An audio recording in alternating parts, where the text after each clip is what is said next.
ಕಡೆಯಿಂದ ನಮಗೆ ಕರ್ನಾಟಕ ರಾಜ್ಯದ 6.5 ಕೋಟಿ ಜನರಿಗೆ ಒಂದು ನ್ಯಾಯ ಸಿಕ್ಕಿದೆ.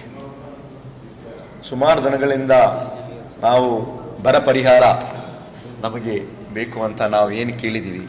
ಇವತ್ತು ಪರಿಸ್ಥಿತಿ ಹೆಂಗಾಗಿದೆ ಅಂದರೆ, ನಾವು ಒಕ್ಕೂಟದ ಒಂದು ವ್ಯವಸ್ಥೆಯಲ್ಲಿದ್ದೀವಿ. ಕೇಂದ್ರ ಸರ್ಕಾರ ಹಾಗೂ ರಾಜ್ಯ ಸರ್ಕಾರ ಒಂದು ಸೌಹಾರ್ದತೆಯಿಂದ ಹೋಗಬೇಕಾಗಿದೆ. ಯಾವ ಕಾರಣಕ್ಕೂ ಕೇಂದ್ರದಲ್ಲಿ ಮತ್ತು ರಾಜ್ಯದಲ್ಲಿ ನಡುವೆ ಒಂದು ಮೂಲತಾಯ ಧೋರಣೆ ಆಗಕೂಡ್ದು. ಆದರೆ ಪರಿಸ್ಥಿತಿ ಹಿಂಗೆ ನಿರ್ಮಾಣ ಆಯಿತು. ಮೊದಲ ಬಾರಿಗೆ ಈ ಒಂದು ಬರ ಪರಿಹಾರಕ್ಕೋಸ್ಕರ ನಮ್ಮ ಕರ್ನಾಟಕ ರಾಜ್ಯದ ಮುಖ್ಯಮಂತ್ರಿಗಳು ಸುಪ್ರೀಂ ಕೋರ್ಟಿನ ಮೆಟ್ಟಿಲು ಇರ್ತಕ್ಕಂಥ ಒಂದು ಪರಿಸ್ಥಿತಿ ನಿರ್ಮಾಣ ಆಯಿತು. ನಿನ್ನೆ ನಮ್ಮ ಕರ್ನಾಟಕ ರಾಜ್ಯದ 6.5 ಕೋಟಿ ಜನರಿಗೆ ಒಂದು ಜಯ ಸಿಕ್ಕಿದೆ. ಕರ್ನಾಟಕ ಈ ಒಂದು ಸುಪ್ರೀಂ ಕೋರ್ಟು ಉಚ್ಚ ನ್ಯಾಯಾಲಯ ಅವ್ರು ಏನು ಹೇಳಿದಾರಂದರೆ, ಒಂದೇ ವಾರದಲ್ಲಿ ಎಲ್ಲ ಬರ ಪರಿಹಾರ ಕೊಡಬೇಕು ಅಂತ ವಾಗ್ದಾನವನ್ನು ಕೂಡ ಮಾಡಿದ್ದಾರೆ. ಇವತ್ತು ವಿಧಾನಸೌಧದಲ್ಲಿ ಗಾಂಧಿ ಪ್ರತಿಮೆ ಮುಂದೆ ನಮ್ಮ ಮಾನ್ಯ ಮುಖ್ಯಮಂತ್ರಿಗಳು, ಉಪಮುಖ್ಯಮಂತ್ರಿಯವರು ಹಾಗೂ AICC ಪ್ರಧಾನ ಕಾರ್ಯದರ್ಶಿಗಳು, ಎಲ್ಲ ಮಂತ್ರಿಗಳು, ಶಾಸಕರು ಕೂಡ ಒಂದು ಪ್ರತಿಭಟನೆ ಮಾಡ್ತಾ ಇದ್ದೀವಿ. ಪ್ರತಿಭಟನೆ ಮಾಡಿ ನಮಗೆ ಬರ್ತಕ್ಕಂಥ ಒಂದು ಏನು ಪರಿಹಾರ ಇದೆ ಜಲ್ದಿನೇ ಕೊಡಬೇಕು ಅನ್ನೋ ಒಂದು ರೀತಿಯಲ್ಲಿ ಕೇಳ್ತಾ ಇದ್ದೀವಿ. ಈ ಒಂದು ಕಳೆದ 10 ವರ್ಷದಿಂದ ನಾವು ನೋಡ್ತಾ ಇದ್ದೀವಿ, ದೇಶದಲ್ಲಿ ಸನ್ಮಾನ್ಯ ನರೇಂದ್ರ ಮೋದಿ ಅವರು ಪ್ರಧಾನಮಂತ್ರಿ ಆಗುವ ನಂತರ ನ್ಯಾಷನಲ್ ಕ್ರೈಮ್ ರೆಕಾರ್ಡ್ ಬ್ಯೂರೋ ಪ್ರಕಾರ 10 ವರ್ಷದಲ್ಲಿ ಸುಮಾರು 1,474 ರೈತರು ಆತ್ಮಹತ್ಯೆಯನ್ನು ಮಾಡಿದ್ದಾರೆ. ಹಾಗಾದರೆ ಪ್ರತಿದಿನ ನಮ್ಮ ಭಾರತ ದೇಶದಲ್ಲಿ 30 ಜನ ರೈತರು ಆತ್ಮಹತ್ಯೆ ಮಾಡ್ತಾ ಇದ್ದಾರೆ. ಇಂತಹ ಒಂದು ಪರಿಸ್ಥಿತಿ ಏನು ನಿರ್ಮಾಣ ಆಗಿದೆ, ಜನರಿಗೆ ಎಲ್ಲ ಸಂಕಷ್ಟದಲ್ಲಿದ್ದಾರೆ. ಅವರು ಅಧಿಕಾರಕ್ಕೆ ಬರೋಕ್ಕಿಂತ ಮೊದಲು ಅವರು ಸ್ವಾಮಿನಾಥನ್ ಒಂದು ವರದಿಯನ್ನು ನಾವು ಜಾರಿಗೆ ತೊಗೊಂಡು ಬರ್ತೀವಂತ ಒಂದು ಮಾತನ್ನು ಕೊಟ್ಟಿದ್ದಾರೆ. ಜನರಿಗೆ ಅನುಕೂಲ ಆಗ್ತದೆ ಅಂತ ಒಂದು ರೀತಿಯಿಂದ ಹೇಳಿದ್ರು. ಆದರೆ ಇವತ್ತು ಸುಮಾರು ನಾವು 10 ವರ್ಷ ಆಗಿದೆ.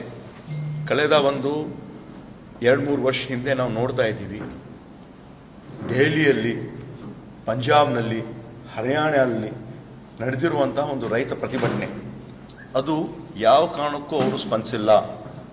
ಜನರ ಪರವಾಗಿದ್ದೀವಿ, ರೈತರ ಪರವಾಗಿದ್ದೀವಿ, ರೈತರ ಅನುಕೂಲಕ್ಕಾಗಿ ನಾವು ಮಾಡ್ತಾ ಇದ್ದೀವಿ ಅಂತ ಯಾವುದೂ ಒಂದು ಮಾಡಿಲ್ಲ. ಅದಲ್ಲದೆ ಅವ್ರ ಮೇಲೆ ಗೋರಿಬಾರ್ ಮಾಡ್ತಕ್ಕಂಥ ಪ್ರಸಂಗವನ್ನು ನೋಡಿದ್ದೀವಿ, ಟ್ರ್ಯಾಕ್ಟರ್ ಹಾಸ್ತಕ್ಕಂಥ ಒಂದು ಪ್ರಸಂಗವನ್ನು ನಾವು ನೋಡಿದ್ದೀವಿ.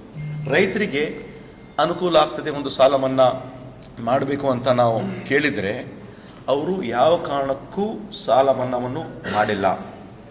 ಹಿಂದೆ ಇರ್ತಕ್ಕಂಥ ಸಾಲ ಮನ್ನಾ ಆಗಿದ್ದು ನಮ್ಮ ಕೇಂದ್ರದಲ್ಲಿ ಡಾಕ್ಟರ್ ಮನಮೋಹನ್ ಸಿಂಗ್ ಅವರು ಪ್ರಧಾನಮಂತ್ರಿ ಇದ್ದಾಗ ಸುಮಾರು 72,000 ಕೋಟಿ, ಸುಮಾರು 6 ಕೋಟಿ ಕುಟುಂಬದವರಿಗೆ ಅನುಕೂಲ ಆಗಬೇಕಂತ ಸಾಲ ಮನ್ನಾ ಮಾಡಿರುವಂಥ ಒಂದು ಉದಾಹರಣೆ ಇದೆ.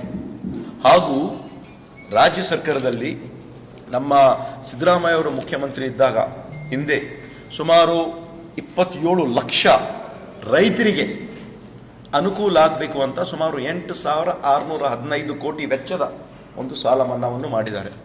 ತಾವು ನೋಡಿದ್ರಿ, BJP ಸರ್ಕಾರ ಹಿಂದೆ ಇರ್ತಕ್ಕಂಥ ಯಡಿಯೂರಪ್ಪ ಅವರು ಮುಖ್ಯಮಂತ್ರಿ ಇರ್ತಕ್ಕಂಥ ಒಂದು ಸಂದರ್ಭದಲ್ಲಿ ಸಾಲ ಮನ್ನಾ ಮಾಡಬೇಕು ಅಂತ ನಮ್ಮ ಮಾನ್ಯ ಒಂದು ಪ್ರಶ್ನೆ ಸದನದಲ್ಲಿ ಅಸೆಂಬ್ಲಿಯಲ್ಲಿ ಕೇಳಿದಾಗ ನಮ್ಮ ಹತ್ರ ಏನು ಪ್ರಿಂಟಿಂಗ್ ಮಷೀನ್ ಇದೆನಾ ಅಂತ ಅವ್ರು ಕೇಳಿದ್ರು.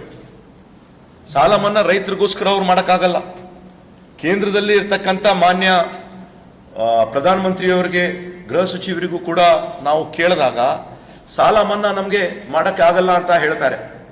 ಆದರೆ ಸುಮಾರು 14 ಲಕ್ಷ ಕೋಟಿ ದೇಶದಲ್ಲಿ ಇರ್ತಕ್ಕಂಥ ಶ್ರೀಮಂತರಿಗೆ, ಅದಾನಿ, ಅಂಬಾನಿ, ಮೆಹುಲ್ ಚೋಕ್ಸಿ, ನೀರವ್ ಮೋದಿ, ಮಾಲ್ಯ ಅಂಥವರಿಗೆ ಅವರು ಮಾಡೋಕ್ಕೆ ಸಾಧ್ಯ.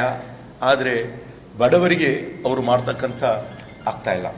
ಇವತ್ತು ಇದೇ ಕೆಲಸವನ್ನು ಇವತ್ತು ನಾವು ಪ್ರತಿಭಟನೆಯನ್ನು ಮಾಡಿ ಸುಪ್ರೀಂ ಕೋರ್ಟಿಂದ ಒಂದು ವಾಗ್ದಾನ ಮಾಡಿದ್ದಾರೆ. ಒಂದೇ ವಾರದಲ್ಲಿ ತಾವು ಕರ್ನಾಟಕ ರಾಜ್ಯಕ್ಕೆ ಸುಮಾರು 18,171 ಕೋಟಿ ಜನರಿಗೆ ಏನು ಬರಬೇಕಾಗಿದೆ ಅವ್ರು ಕೊಡಬೇಕಂದ್ರೆ, ಮಾನ್ಯ ಗೃಹ ಸಚಿವರು ಬಂದಿಲ್ಲಿ ಹೇಳಿದ್ರು ನಮ್ಮ ಕಡೆಯಿಂದ ತಡ ಆಗಿದೆ ಅಂತ. ಯಾವ ಒಂದು ರೀತಿಯಿಂದ ತಡ ಆಗಿದೆ, ಹೆಂಗೆ ತಡ ಆಗಿದೆ? ಹಿಂದೆ ಇರ್ತಕ್ಕಂಥ ಬಿಫೋರ್ ಅಕ್ಟೋಬರ್ 31 ನಾವು ಎಲ್ಲ ವರದಿಯನ್ನು ಕೊಡಬೇಕಾಗ್ತದೆ. ನಾವು